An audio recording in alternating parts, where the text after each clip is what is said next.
was inside, I was homeschooling the kids, and all of a sudden I looked out the window and there were two eagles circling the property. So I ran out to make sure the chickens are okay. They are. I'm going to see if I can find the eagles to film for you guys. I didn't hear the geese go off. I'm not sure if they've seen them yet, but hopefully they'll protect the chooks. I mean, it's going to happen one day that we won't be home and there's eagles are going to come. So they obviously know that we've got livestock because they're right around here, right around the chicken area. They're landed in the trees, so that's, you know, they're aware that there's food here. I'm hoping they don't take the lambs. I don't know where they are. I definitely can't catch them, not by myself and not with the kids. They should be okay, but I'm going to see if I can see the eagles and film them for you guys. There they are. There's one of them.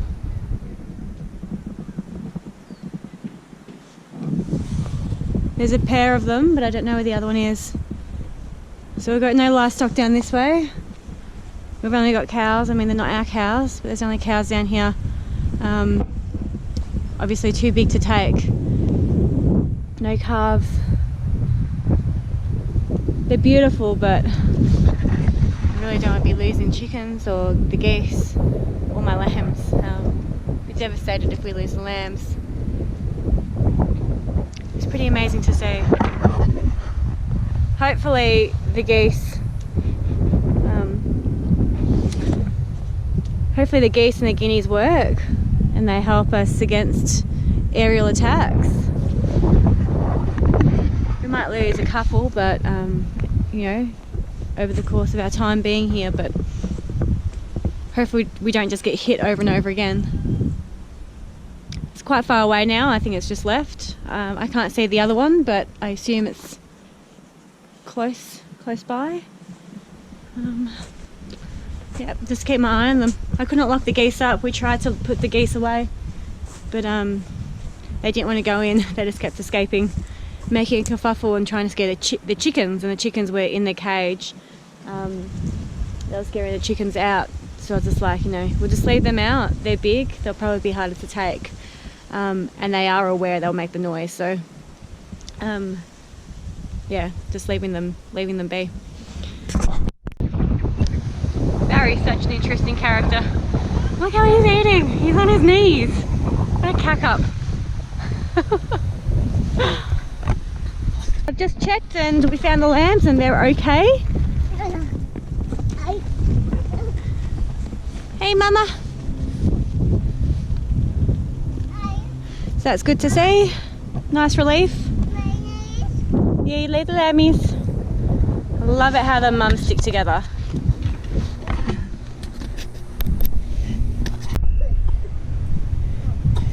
Maybe it doesn't want any more pats, Mum. Maybe. You can try again if you want. Go slowly, go slowly.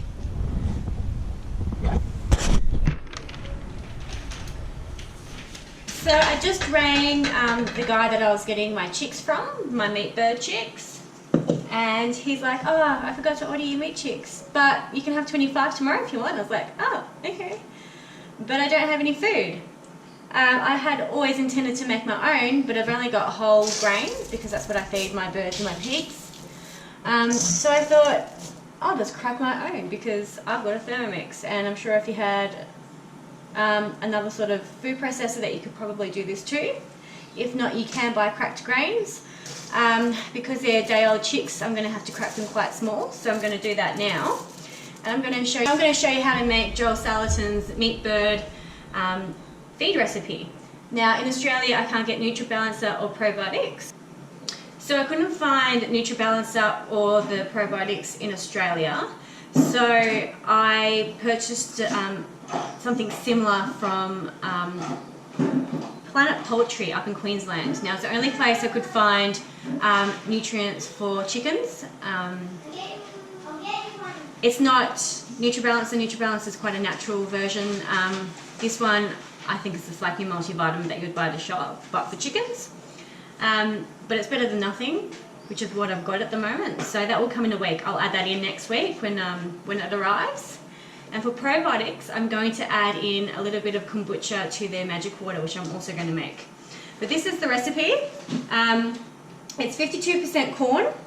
So I've got my scales here. I'm going to do 520 grams. So the corn is a carbohydrate.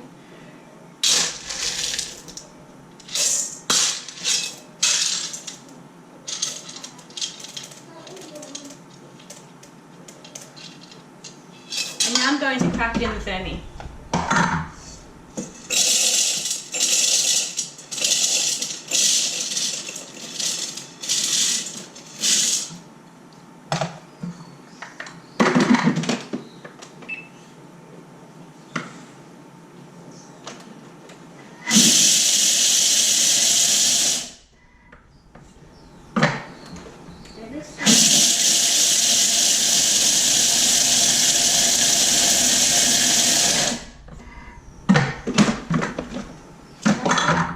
So that's what I've cracked it to. There's some really fine bits and there's a few bigger bits. Actually some really big bits. I won't be able to eat that. I might just give it a one quick blast and then we'll try again.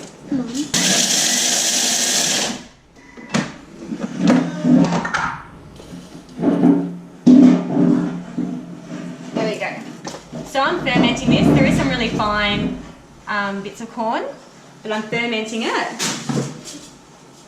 So that's going to make it wet, it's going to help it clump together. Got my little helper here. So I've just picked out any really big bits, but everything else looks good. So okay, I need 29% peas. Now this is a variation on his recipe. He uses soybeans, I rather not use soybeans. He uses soybeans for protein, and peas have got a high content of protein in them. So I'm substituting with what I've got and with what I want to use. Now you can go back to his original recipe and use soybeans if you prefer, that's fine. But this is my preference. So 290 grams is what you need. Now if you don't have something that can crack grains, you can also use like a grain mill or a wheat mill, something like that, that's fine. It's just another option.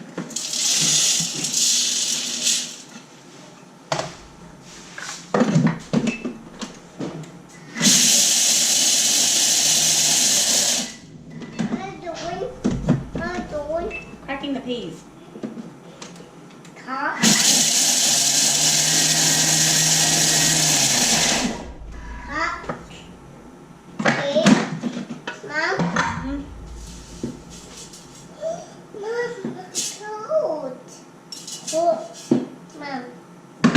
forgot to show you how fine that was, so I'll show you the next lot. It's much the same as the corn.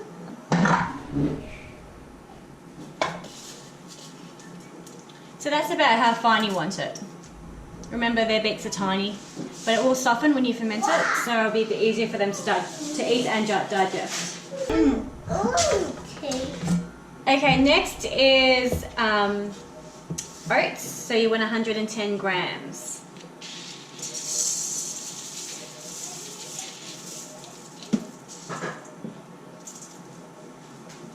Leave it, Sarah. These shouldn't be as loud.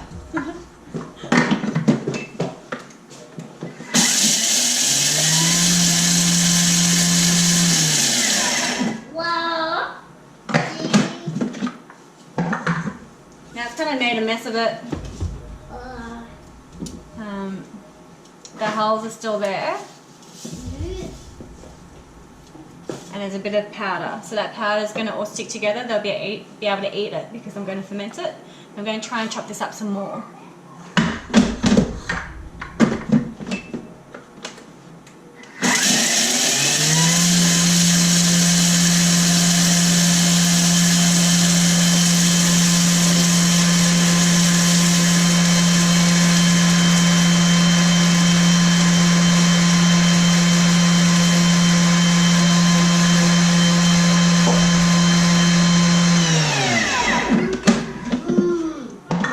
That's worked nicely. It's more of a powder. But that's all right because, yeah, like I said, I'm going to ferment it, so it's all going to stick together with water. Careful, you see, leave it there. Okay, so Joel Salatin uses fish meal. So fish meal is very high in protein. It's to help the birds grow because they grow so quick.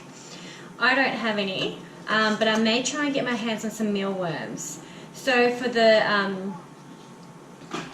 fish meal, you want to add in 350 grams. When you add in your NutriBalancer or your chicken multivitamins, you want to add in 300 grams.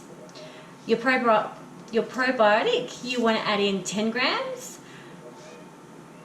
And your calcium, you want to add in 100 grams. So you can just get that from your feed store. I found that quite readily here.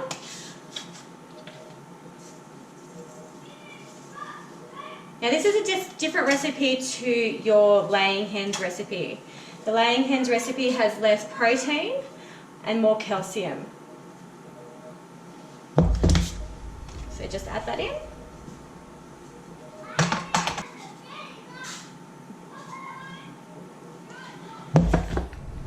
Now it doesn't necessarily work out cheaper to make your own chicken feed, but you can guarantee what's in it. And that's what I like.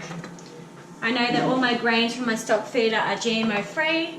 I know that they haven't been irradiated so they can be sprouted. And I can just control, I can buy organic grains if I want. I haven't found a local source of that yet, but for now I'm happy doing it this way. So you need 50 grams of kelp.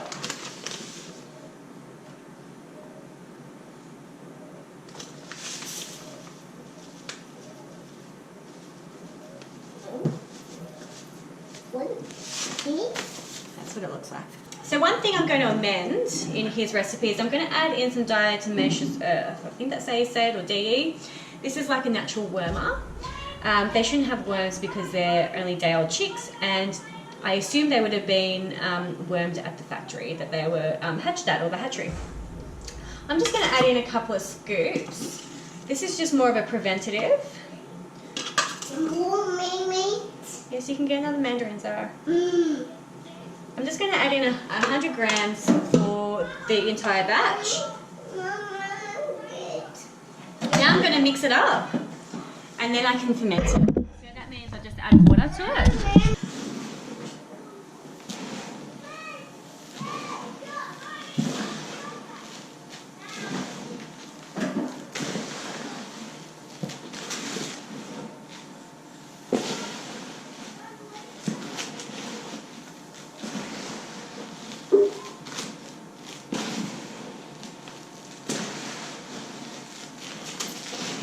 Now there are a few big grains in here. They obviously won't be able to eat them, but that's okay. Whatever they don't eat, I can just feed to the pigs. I can't imagine they're going to eat a whole heap tomorrow being day olds, but they are fast growing meat birds. So I'm just going to fill up this bowl and I'm just going to ferment it for them. And then I'll replace it tomorrow and I'll ferment some new feed. So this is slightly different to sprouting. I sprout my laying hens feed because it basically is like eating alfalfa, but pea, corn and oat. It just changes the nutrient level a little bit, makes it easier to digest. It can break up in the crop a bit easier, and it's starting to grow, so there's no phytonutrients in there. It's all kind of a bit better for the hen. Sorry? No mix for you. So this is just filtered water. You don't have to use filtered water. I'm using this because it's what I've got at the moment. We had the party on the weekend, as you would have seen, and I filtered extra water for everyone. Leave it, Sarah. Leave it. Leave it. But I noticed this water had a few floaties in it, so luckily it wasn't the water that was drunk.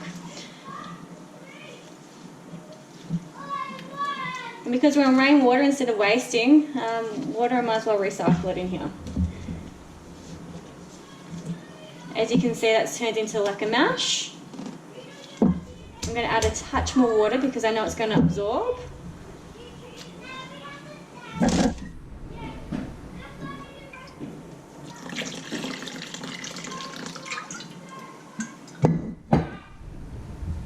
And then yeah, just leave that on the bench and let it ferment. You can leave it in the garage if you want.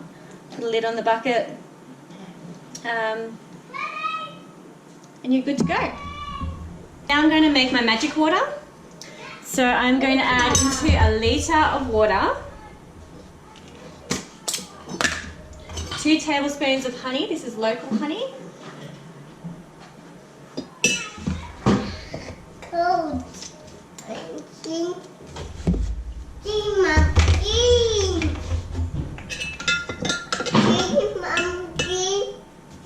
And 2 tablespoons of apple cider vinegar. Now I don't know how I'm going to measure this because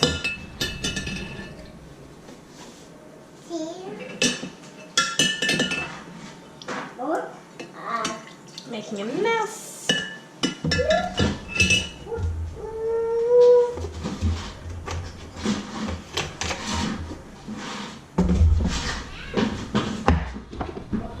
Going to add in 2 tablespoons of kefir, or not kefir, sorry, kombucha.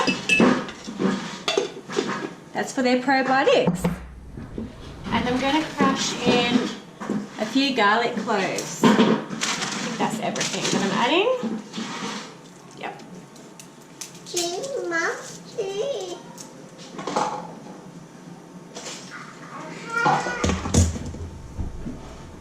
That apple cider vinegar really hurts the hands when you've got some cuts.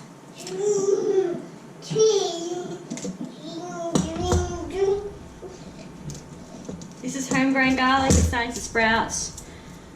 It's still good though, still got all the good things in it.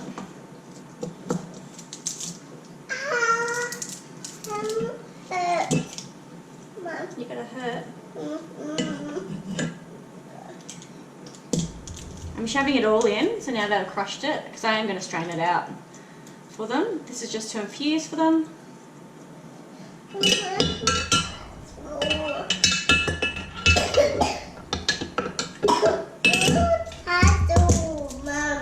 You want to cuddle?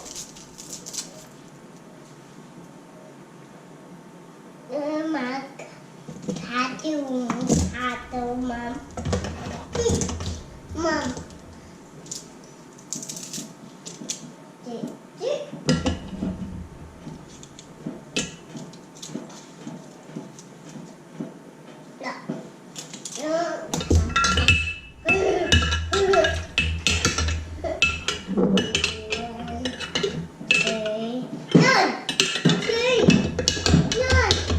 Stir that up and let it sit overnight. And it should be good for use tomorrow.